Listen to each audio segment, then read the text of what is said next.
Hi, welcome. My name is Chef P, and thank you for tuning in for our video today. My first ever video on YouTube, so I'm really excited. And please support me on our first YouTube channel. What you can do is subscribe on the bottom. If you like this video, give it a thumbs up. And I'm really happy because today's topic is in high demand, so please share with your friends, your family, and your community. What we're going to be doing today is making our own hand sanitizer. So we'll get right into it. You know, people are going to Walmart, they're going to CVS, they're going to local pharmacies, and they're trying to find good hand sanitizer, and it's scarce. It is out of stock. And if you go online to go buy it, then it could be pretty expensive. It could be very pricey. So we're going to make our own. We're going to make it in bulk, and then we're going to share it with our friends. So this is very simple. You can do this with some pantry items that you might have already in the house. If you don't have some of these things at home, then hopefully your local pharmacy has them. Supposing they're open, they should have these things. If not, ask the owners there if they can restock it or when it's going to be available so you can make your own. Okay, let's get started, right? What you want to know about hand sanitizers is, first things first, please make sure you have clean hands when you first get started with this. Today, before I made this video, I washed my hands, and as you know, guidelines from the CDC is to wash your hands for at least 20 to 30 seconds with nice soap and water. That is the best tools for anything. Cook's best tools is clean hands, hands down. But in order to maintain clean hands, hand sanitizer is one good way to keep bacteria and microorganisms off of your hands. So let's start with making our nice little hand sanitizer. Today we're going to be using some scents. I do have some eucalyptus oil. It's an essential oil, or you can use any type of oil you have, lavender, chamomile, whatever type of oil you prefer. But I like this because it's pretty aromatic. But the first thing you want to have on hand is the alcohol. So what's important here is the content, the alcohol content by volume. I have some isopropyl alcohol here. This is 91%. So you want to get a hand sanitizer that is anywhere between, like, the whole potency of the hand sanitizer should be between 60% and 95 or 98%. That's the potency levels that you want to get it to. So we're going to start off with a high level isopropyl alcohol, and first it's going to be 3 parts alcohol and then 1 part of aloe vera gel. So that's what you have to keep in mind. 3 parts alcohol and 1 part aloe vera gel. And aloe vera gel is really used for disinfectant and also to soothe your hands. A lot of people use this on cuts and scrapes and burns, things like that. It's one thing to have handy at home. So let's do some measuring. First, we'll start out with 1 cup of the isopropyl alcohol. Now, when you measure, you want to go all the way to the top. You measure to the top, and then I'm going to pour it in here. Right. Now, you don't want to do this around children because this is pretty strong stuff. So you want to keep this away from young children, but teens is fine. You can do this with them. For our aloe vera gel,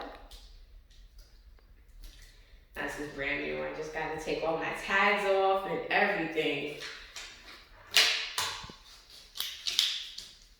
Okay, for your aloe vera gel, it's going to be 1/4 cup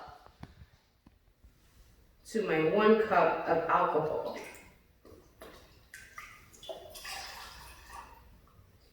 All right.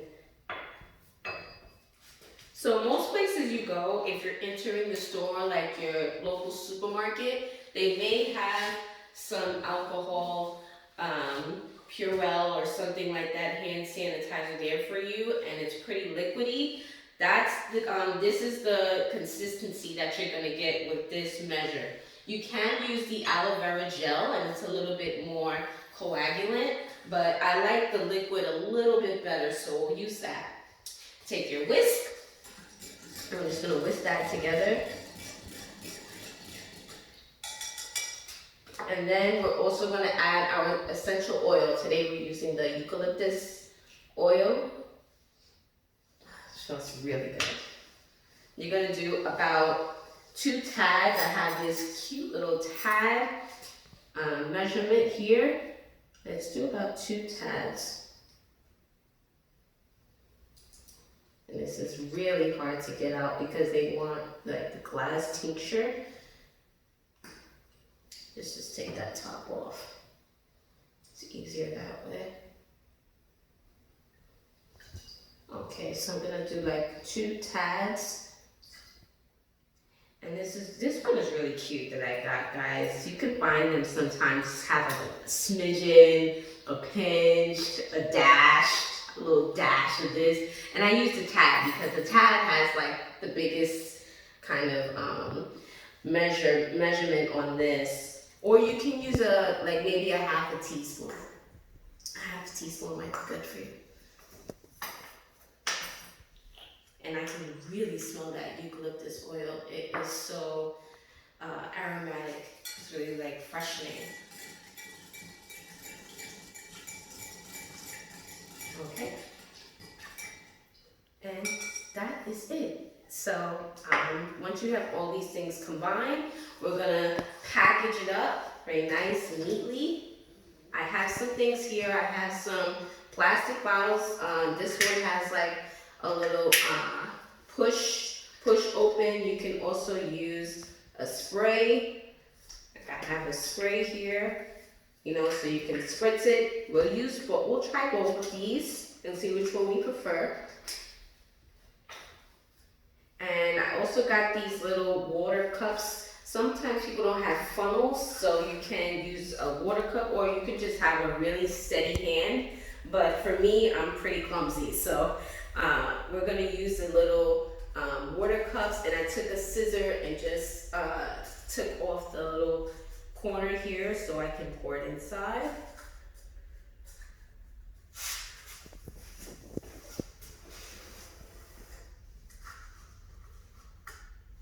Okay, and be really careful, just pour it in.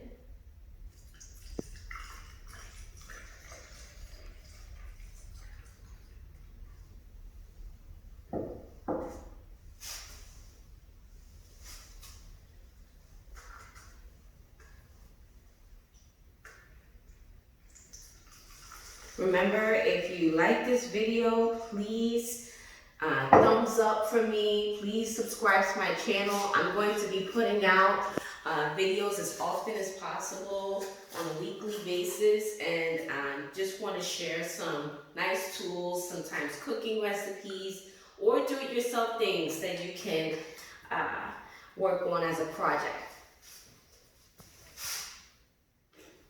Okay. So let's see how we like it. Right? You can even shake it up a little bit. And okay, so ooh, this is really nice. You only need a couple of spritzes, and it's not greasy at all. I can even see the sheen, like the luster in my skin. Smells really good, very fresh. And just so I can get an idea, I'll try the other one as well. And this is like pretty liquidy. That's pretty good. That's pretty good. So either way you want to package it up. And I've got this like fancy label maker. let's see if we can label our stuff. It's important that you label all your things that you're making, you're storing it. You can even label it with the date or something fun. I'm going to put Chef P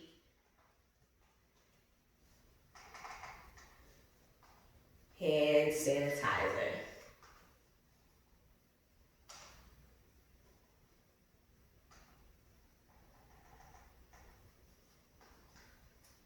Hand sanitizer.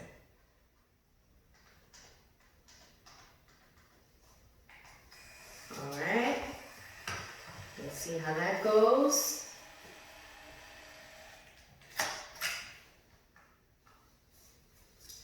And let's get this on.